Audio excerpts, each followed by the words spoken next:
మీకు రాజ్యము అనుగ్రహించుటకు మీ తండ్రికి ఇష్టమయ్యున్నది. లూకా 12వ అధ్యాయము 32వ వచనము.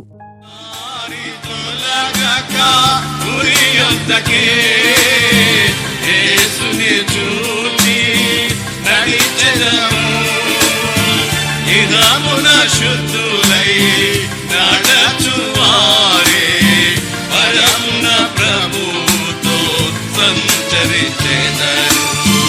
ఇదమున శుద్ధులై నడచువారే పరమున ప్రభుతో సంచరించెదరు. మన